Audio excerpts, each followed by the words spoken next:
KP3 geographic channel में आप सबका बहुत बहुत स्वागत है। आज हम लोग भारत लोग और अर्थव्यवस्था की इस पुस्तक के 7वें अध्याय खनिज तथा ऊर्जा संसाधन के महत्वपूर्ण प्रश्नों का हम लोग अध्ययन करते हैं। आइए देखते हैं। सबसे पहले यहाँ पर हम लोग उत्तर प्रदेश NCERT पाठ्यपुस्तक के प्रश्नोत्तर को देखेंगे और यह प्रश्न यहाँ पर बहुविकल्पीय दिया गया है, जिसमें पहला प्रश्न है, निम्नलिखित में से किस राज्य में प्रमुख तेल क्षेत्र स्थित है? 4 ऑप्शन दिए गए हैं। का असम, खा बिहार, गा राजस्थान, घा तमिलनाडु। इन चारों में से पहला ऑप्शन का असम यही उत्तर सही है। इस प्रकार हम कह सकते हैं कि असम राज्य में प्रमुख तेल क्षेत्र स्थित है। और आइए अगला प्रश्न देखते हैं कि निम्नलिखित में से किस स्थान पर पहला परमाणु ऊर्जा स्टेशन स्थापित किया गया था? इसमें भी 4 ऑप्शन दिए गए हैं। कलपक्कम, राणा प्रताप सागर, नरौरा और तारापुर। इन चारों ऑप्शन में घा ऑप्शन तारापुर सही है। इस प्रकार हम इसके उत्तर में हम कह सकते हैं कि तारापुर स्थान पर पहला परमाणु ऊर्जा स्टेशन स्थापित किया गया था। और अगला प्रश्न है कि निम्नलिखित में कौन सा खनिज भूरा हीरा के नाम से जाना जाता है? 4 ऑप्शन है। का लौह, खा मैग्नीज, गा लिग्नाइट और घा अभ्रक। चारों में जो सही ऑप्शन है वो है खा मैग्नीज। इस प्रकार हम कह सकते हैं कि मैग्नीज खनिज भूरा हीरा के नाम से भी जाना जाता है। आइए आगे चलते हैं हम लोग। अगला प्रश्न है, निम्नलिखित में कौन सा ऊर्जा का अनवीकरणीय स्रोत है? 4 ऑप्शन हैं। का जल, खा ताप, गा सौर, खा पवन। चारों ऑप्शन में जो सही ऑप्शन है वो है खा ताप। इस प्रकार इससे हम कह सकते हैं कि ताप ऊर्जा का अनवीकरणीय स्रोत है। आइए अब आगे चलते हैं। अब हम लोग अति लघुत्तरीय प्रश्नों का हम लोग अध्ययन करेंगे। इसका उत्तर 30 शब्दों में देना होता है। आइए देखते हैं।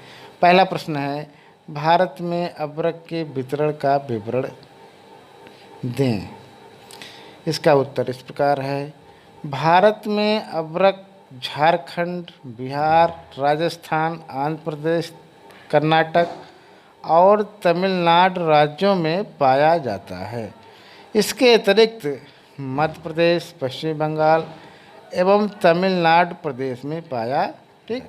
इस प्रकार अगला प्रश्न है, नाभिकीय ऊर्जा क्या है? भारत के प्रमुख नाभिकीय ऊर्जा केंद्रों के नाम लिखें। इसका उत्तर इस प्रकार हम दे सकते हैं कि परमाणु खनिजों के विखंडन से उत्पन्न ऊर्जा नाभिकीय ऊर्जा कहलाती है। तारापुर, रावतभाटा, नरौरा, कलपक्कम, कैगा तथा काकरापारा में नाभिकीय ऊर्जा के केंद्र स्थापित किए गए हैं। आगे है अगला प्रश्न है, अलौह धातुओं के नाम बताएं, उनके स्थानिक वितरण की विवेचना कीजिए। और इसका उत्तर इस प्रकार है, बॉक्साइट चांदी, सोना और तांबा अलौह धातुएं हैं। बॉक्साइट ओडिशा, झारखंड, महाराष्ट्र तथा गुजरात में, तांबा झारखंड, राजस्थान, कर्नाटक में तथा चांदी, सोना बहुत कम स्थानों पर निकाले जाते हैं। आगे हम लोग देखेंगे। चौथा प्रश्न है, भारत के अपरंपरागत चौथा प्रश्न है, ऊर्जा के अपारंपरिक स्रोत कौन से हैं? इसका उत्तर इस प्रकार है। ऊर्जा के अपारंपरिक स्रोत सौर ऊर्जा, पवन ऊर्जा, नाभिकीय ऊर्जा, भूतापीय ऊर्जा, ज्वारीय तथा तरंग ऊर्जा, बायोगैस ऊर्जा तथा गोबर गैस ऊर्जा आदि है। ये नवीकरण योग्य। आगे अब हम लोग लघु उत्तरीय प्रश्नों को हम देखेंगे और लघु उत्तरीय प्रश्नों का उत्तर 150 शब्दों में देना होता है। आइए इसे समझने का प्रयास करते हैं। पहला प्रश्न है, भारत के पेट्रोलियम संसाधनों पर विस्तृत टिप्पणी लिखिए। भारत के पेट्रोलियम संसाधन। पेट्रोलियम लैटिन भाषा का शब्द है जो दो शब्दों पेट्रा एवं ओलियम से बना है। पेट्रा का अर्थ है शैलों से प्राप्त एवं ओलियम का अर्थ है तेल। इस तरह पेट्रोलियम का शाब्दिक अर्थ है चट्टानों से प्राप्त तेल। भूगर्भ की चट्टानों से निकाले जाने के कारण इसे खनिज तेल कहते हैं। वैज्ञानिकों के अनुसार पेट्रोलियम की उत्पत्ति समुद्री वनस्पति जीवावशेषों आदि के सड़ने गलने तथा शैलों में दब जाने के पश्चात उसके रूपांतरण से हुई है। अत्यधिक ताप एवं दबाव के कारण इन पदार्थों में तेल, गैस, कार्बन, गंधक आदि तत्व उत्पन्न होते हैं। आगे हम लोग देखेंगे कि वर्तमान युग में पेट्रोलियम तथा खनिज तेल का महत्व सर्वविदित है। इस महत्व को देखते हुए इसे तरल सोना कहा जाता है। इसका उपयोग औद्योगिक मशीनों, कल कारखानों, जहाज़ों, परिवहन के साधनों को चलाने में व्यापक रूप से किया जाता है। भूगर्भ से निकाले गए खनिज तेल में कई अशुद्धियाँ मिली होती हैं। इन अशुद्धियों को तेल शोधनशालाओं, ऑयल रिफाइनरी सेंटर में शुद्ध किया जाता है। तेल शोधन करने पर इसमें पेट्रोल, डीजल, मिट्टी का तेल, मोबिल ऑयल, ग्रीस, मोम, गैसोलीन जैसे लगभग 5000 उपयोगी पदार्थ प्राप्त होते हैं। ठीक इस प्रकार आगे अब हम लोग उत्पादन को देख लेते हैं। भारत में खनिज तेल का उत्पादन निरंतर बढ़ रहा है, किंतु फिर भी उत्पादन आवश्यकता से कम है। हमारा देश आवश्यकता का केवल 31.5% पेट्रोलियम उत्पादन करता है। शेष अन्य देशों से आयात किया जाता है। और अगला प्रश्न है, भारत में जल विद्युत पर एक निबंध लिखें। ठीक, और इसका उत्तर इस प्रकार हम दे सकते हैं कि भारत में जल विद्युत, इसे हाइड्रो इलेक्ट्रिसिटी इन इंडिया कह सकते हैं। और इसमें हम लोग देखेंगे कि जल विद्युत शक्ति एक महत्वपूर्ण शक्ति संसाधन है। यह नवीकरणीय संसाधन की श्रेणी में आता है। कोयला एवं खनिज तेल भंडार के स्रोत कभी समाप्त हो सकते हैं, किंतु यह कभी समाप्त ना होने वाला अक्षय शक्ति का इसके उत्पादन से पर्यावरण प्रदूषित नहीं होता है। यह एक बार उत्पादन आरंभ होने के बाद शक्ति उत्पन्न करने में काफ़ी कम खर्च आता है। इसके उत्पादन में स्वच्छता भी रहती है, अतः इसे श्वेत तेल कहकर पुकारा जाता है। अब आइए हम लोग देखते हैं जल शक्ति का महत्व, importance of water power. Bharat जैसे देश में जल विद्युत शक्ति का महत्व अधिक होने के कारण इस प्रकार है। पहला है, यह ऊर्जा का अक्षय स्रोत है। दूसरा है, इस एक बार विद्युत उत्पादन के बाद उसी जल से पुनः विद्युत उत्पादन किया जा सकता है। और तीसरा है विद्युत उत्पादन के साथ साथ सिंचाई के लिए भी जल का उपलब्ध होना। और चौथा है प्रदूषण विहीन कार्य। पांचवा है जिन क्षेत्रों में सख्त के अन्य संसाधन नहीं हैं वहाँ पर भी इसका उत्पादन संभव। और आगे है उद्योगों के विकेंद्रीकरण में सहायक। और आगे है उत्तर भारत की सतत वाहिनी नदियों के अपार संभावनाएं। और आठवां है देश का धरातल एवं नदियाँ उपयुक्त हैं। और अगला है शक्ति संसाधनों की बढ़ती कीमत का विकल्प। प्रकार आगे हम लोग देखेंगे कि भारत में जल विद्युत का उत्पादन। भारत का पहला जल विद्युत शक्ति गृह 1898 ईस्वी में दार्जिलिंग में स्थापित किया गया था, जिसकी उत्पादन क्षमता 20 मेगावाट थी। इसके बाद कावेरी नदी के शिव समुद्रम पर किलोवाट शक्ति वाला शक्ति उत्पादन संयंत्र लगाया गया। इसके बाद विभिन्न पंचवर्षीय योजनाओं कालों में इसका विकास क्रमशः होता गया। और आगे है जल विद्युत उत्पादन के लिए उत्तरदायी कारक। किसी भी प्रदेश में जल विद्युत उत्पादन के लिए निम्नलिखित भौगोलिक कारक आवश्यक रूप से होने चाहिए। पहला है सतत वाहिनी नदियाँ। दूसरा है प्राकृतिक जलप्रपात। तीसरा है उष्ण व शीतोष्ण जलवायु। अगला है परिवहन के साधनों की उपलब्धता। और पांचवा है मांग क्षेत्रों का निकट होना। छठा है कोयला एवं पेट्रोलियम की कमी। और अंतिम है पूंजी एवं तकनीकी कौशल। अब हम लोग देखेंगे कि जल विद्युत उत्पादक राज्य हाइड्रो इलेक्ट्रिक प्रोड्यूसर स्टेट। तो इस प्रकार हम लोग देखेंगे। इसमें पहला है महाराष्ट्र। महाराष्ट्र का जल विद्युत उत्पादन में प्रथम स्थान है। यहाँ के पश्चिमी घाट में अनुकूल भौगोलिक परिस्थितियों के कारण जल विद्युत शक्ति का उत्पादन भरपूर हुआ है। और टाटा जल विद्युत ग्रिड ने इस क्षेत्र में 3 शक्ति केंद्रों का विकास किया है। पहला है खोपोली जल विद्युत केंद्र, दूसरा है भिवपुरी केंद्र, तीसरा है भीमा जल विद्युत केंद्र। ठीक। और इस प्रकार महाराष्ट्र के बाद दूसरा स्थान कर्नाटक का आता है। कर्नाटक राज्य में 33.7 लाख किलोवाट जल विद्युत का उत्पादन किया जाता है। और यहाँ के जल विद्युत शक्ति केंद्र शिव समुद्रम तथा जोग प्रपात है। शिव समुद्रम की विद्युत कोलार स्वर्ण तथा बंगलुरु के सूती ऊनी वस्त्र मिलों को तीसरा स्टेट तमिलनाडु है। इस राज्य की अधिकांश विद्युत केंद्र नीलगिरी तथा पालनी पहाड़ियों के मध्य विकसित हुए हैं।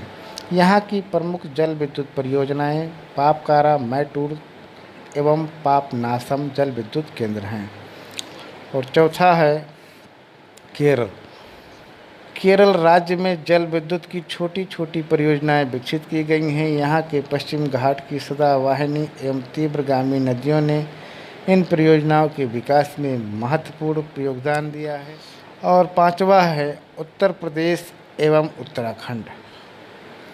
उत्तर प्रदेश की अपर गंगा केनाल जल विद्युत उत्पादन का प्रमुख स्रोत है। हरिद्वार से अलीगढ़ तक इस नहर पर 13 जलप्रपातों में से 11 जलप्रपातों पर जल विद्युत का उत्पादन किया गया है। ठीक। यहाँ सभी शक्ति गृह गंगा इलेक्ट्रिक ग्रिड से एक साथ संबद्ध कर दिए गए हैं। ठीक। इसके अतिरिक्त रिहंद, माता टीला, यमुना तथा रामगंगा जल विद्युत परियोजनाओं द्वारा जल विद्युत का उत्पादन। आगे है हिमाचल प्रदेश। हिमाचल प्रदेश का प्रमुख जल विद्युत केंद्र जोगेंद्र नगर, मंडी तथा वैरा सीडल जल विद्युत केंद्र। सातवां है पंजाब हरियाणा। इन दोनों राज्यों में ब्यास तथा भाखड़ा नांगल परियोजना द्वारा जल विद्युत का उत्पादन किया जाता है। और इन परियोजनाओं का 12 शक्ति गृहों की स्थापना की गई है, जिससे 11 लाख किलोवाट जल विद्युत पैदा की जाती है। और अगला है, या कह लीजिए अंतिम 8वां नंबर है जम्मू कश्मीर। यहाँ का प्रमुख केंद्र मोहरा जल विद्युत केंद्र है। इसके अतिरिक्त मुजफ्फराबाद, मेडरवल, दुलहस्ती, चैमानी तथा सलाल अन्य प्रमुख जल विद्युत परियोजनाएं। इस प्रकार अब हम लोग अन्य महत्वपूर्ण प्रश्नों का अध्ययन करेंगे। ये बहुविकल्पीय प्रश्न हैं, जिसमें पहला प्रश्न है, निम्नलिखित में से कौन सा ऊर्जा का गैर नवीकरणीय स्रोत है? पहला प्रश्न है जिसका उत्तर है पहले का खा है और तापीय ऊर्जा। इस प्रकार हम कह सकते हैं कि तापीय ऊर्जा का गैर नवीकरणीय स्रोत है। ठीक। और अगला प्रश्न है, अभ्रक निम्न में से किस श्रेणी का खनिज है? अभ्रक दूसरा प्रश्न है। दूसरे प्रश्न का उत्तर घा दिया गया है। और अधात्विक खनिज, इस प्रकार हम कह सकते हैं कि अभ्रक निम्न में से आधात्विक श्रेणी का खनिज है। ठीक।